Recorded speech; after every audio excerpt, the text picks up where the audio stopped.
Welcome everyone. Today in this tutorial we are going to discuss about modal analysis.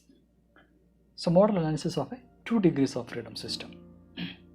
So basically we are going to find the natural frequencies and the mode shape of a 2 degree of freedom system.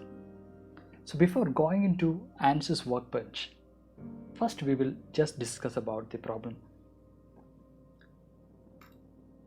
If you look at this system, there are two masses M1 and M2, which you can see in orange and green color, and which is made up of structural steel. You can see the material which is given as structural steel, and the volume of each mass is same, and which is 0.02 into 0.02 into 0.02 meter cube.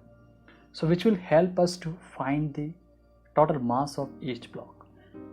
And there are three springs which is connected to these two masses, K1, K2, K3.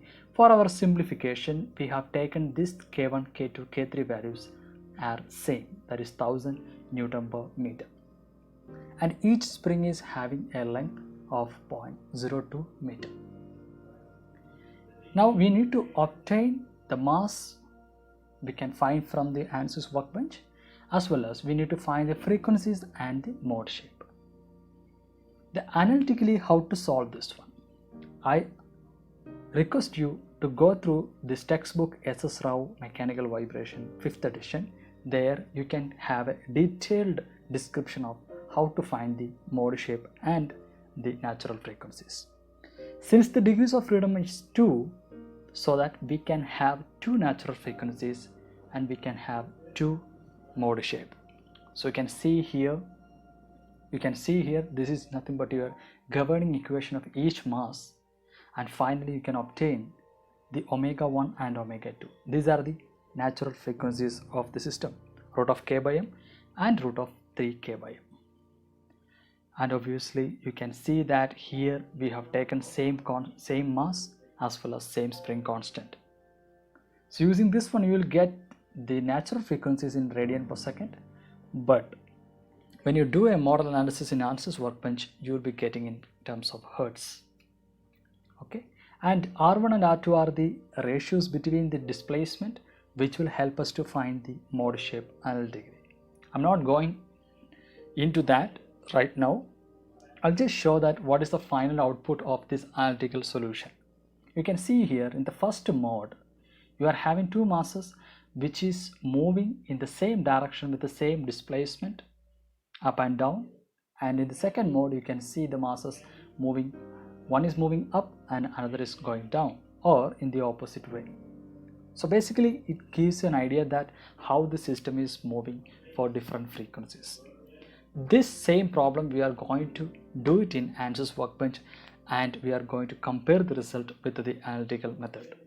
So finally you can get frequencies F1 and F2 from the modal analysis as well as the analytical solution. So now we are going to open the ANSYS workbench. So you can see here I have opened the ANSYS workbench. Here in the analysis settings you can go to model. I'll just take the standalone system here, and here engineering data. So we know that this default engineering data is nothing but the structural steel. So I'm not going to change anything right now. I'll use the same value which is default values in ANSYS workbench. I'll just go to the project and open the geometry. So here we are going to make this particular problem in space claim. Okay, now the space claim is opened. Now I'll just select one of the face, one of the plane, XY plane. This is my XY plane. So first I will change the unit into meter.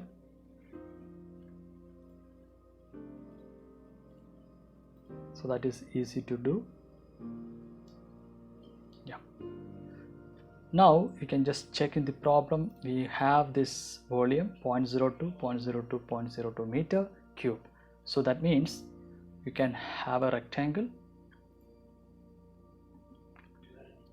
0.02, 0.02 meter, right? And I can make another rectangle which is 0.02 away from this first one, right? You can see here the gap between these two masses are 0.02, so I can just open it and I can use a construction line of 0.02. Using that I can just create another rectangle which is 0.02.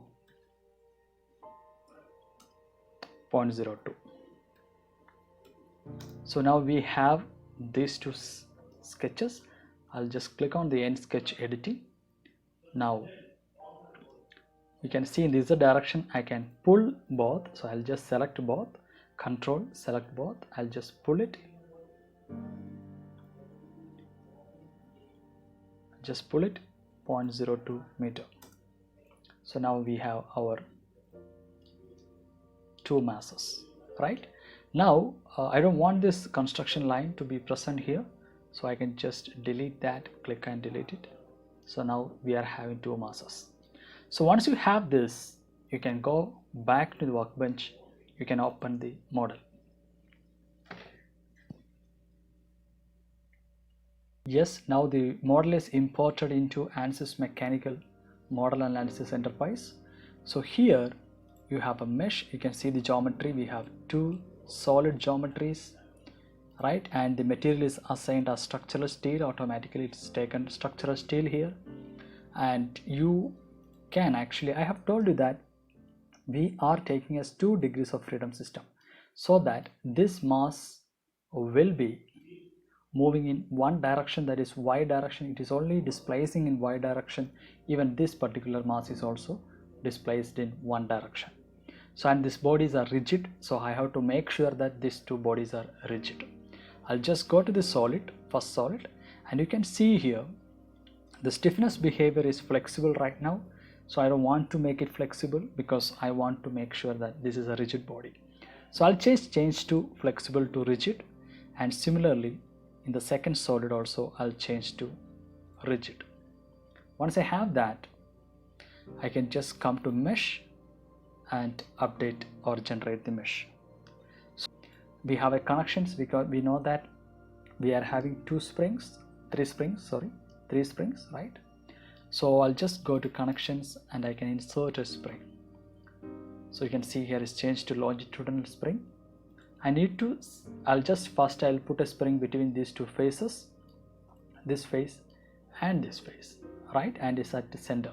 So I can just give the longitudinal stiffness value, I'll just give it as 1000, which is given in this problem, and there is no damping, so I'll just make it as 0.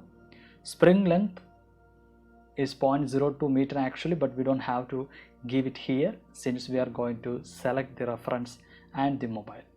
So just in this reference I'm just going to select one of the face, apply, and similarly going to this scope reference I'm going to select, sorry, the mobile scope, I am going to select the other face. So you can see here now your spring is properly aligned. Now similarly we need to keep one spring here as well as here. So I'll just go to the connection again, add a spring, and this spring again, that is 1000 Newton per meter. Your longitudinal damping is 0 and the length is 0.02, we know that. So here I want to change this scope from body to ground. Why? Because one of the end of the spring is attached to the body and the other end is actually fixed. Similarly this face also. So I just want to make sure that the scope is body to ground. So from the reference, first I'll go to the scope, I'll just select one of the face here, this is my face, one of the face, I apply to that. You can see that the spring is somewhere here, right? It is not exactly on the top. So what I do, I'll just go back to the reference. In the reference I want to define the x, y, z coordinate. If you look at here, this spring, this particular coordinate you have to define. I can show that this particular point I have to define. You can see here x, y, z. If you look at this space claim, x, y, z, what is center point, what is y, what is z coordinates for that center point, top of this particular surface we can easily identify. So here anyway I'm going to directly give those values, because you can say x is nothing but 0.01 meter because it's center, and your y is nothing but starting from 0.08, and the z is again 0.01. So you can see that when I give this value, you can see that the spring is properly aligned, right? Now similarly I can duplicate that spring, just duplicate it. Once you duplicate it, change the scope to body to ground again, and you can change the reference point. Okay, before that I'll just change the scope one face, that I have to change this as the face because I'm going to put another spring here. Okay, now I'm going to give the reference point, so it is below this one. So you can see now the spring, how the spring looks. I have to define a point which is down below, right?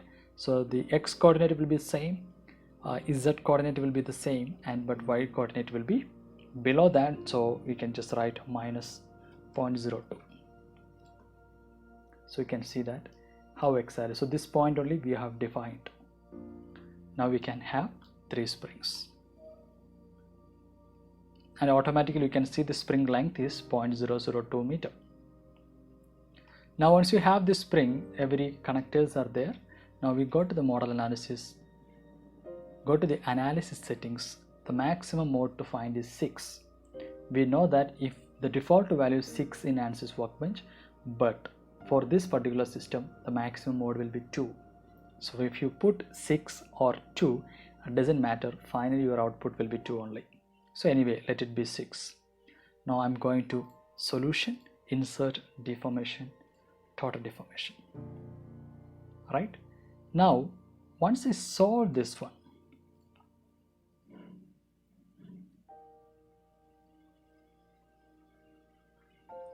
it takes a little time to solve it. Yes, you see here the total deformation, something else is happening. You can see that frequencies are 0, 6 modes, something is wrong here because we have only 2 frequencies and 2 mode shape. So see here we are having 6 mode shape. That is because we did not give the constraint of these masses. So I'll just go back to model. I'll give a constraint, that is nothing but a remote displacement. I'll explain to you why we have to give the remote displacement. The geometry is, I'll select one of the face, apply, and I can mention, you can see here if I take the 3-dimensional geometry, I have to mention that in which direction the mass is moving. So we know that in this particular problem it can only move in y axis. It cannot rotate, it cannot move in any axis, any other axis. It can only move in y axis. So I'll just keep the x component as 0, y component I will make it as free, z component again I'll make it 0, rotation is 0, rotation about y is 0, rotation about z equal to 0. So now this means this face and this body, since it's a rigid body, it will only move in y direction right now.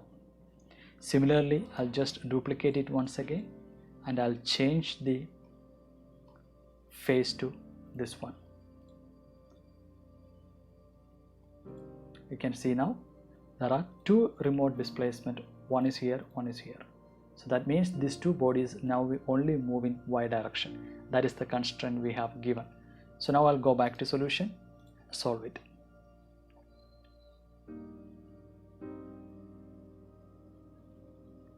You can see here, now you have 2 frequencies and 2 mode shapes.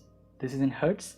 So what I can do, I can see the movement or the mode shape. I can just right click, create mode shape results. So you can see the total deformation here. So if I click on total deformation, go to the graph,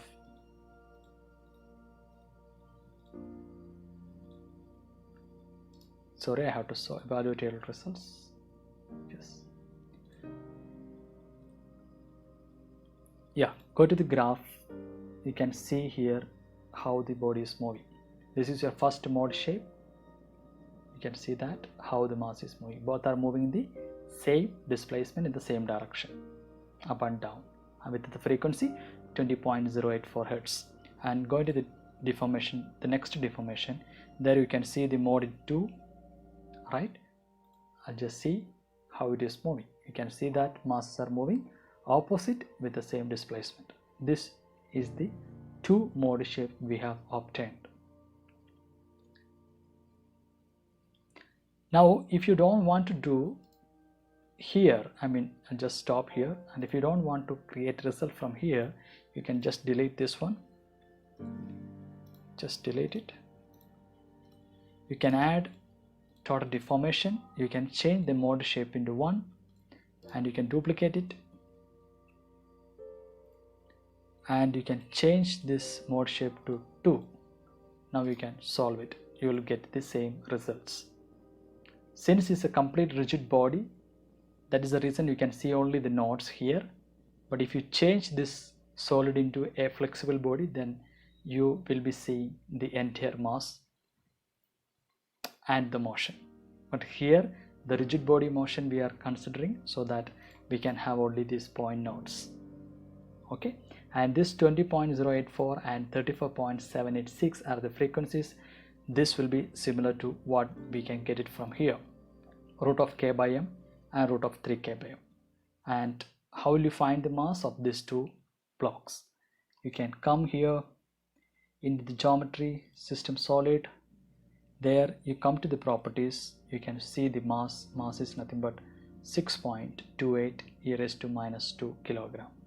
And the second also will be the same, since the volume is same and the material is same. This is the value. Once you have this value, you can actually find the omega 1 and omega 2, and that value will be in radian per second, which you divide with the 2 pi. You will get the frequencies which will be exactly same as 20.084 and 37.786 Hertz. So this is how you do a modal analysis for a 2 degrees of freedom in ANSYS workbench. So I hope you enjoyed this one. If you have any questions related to this one, please comment below. So hoping you see you again with another video.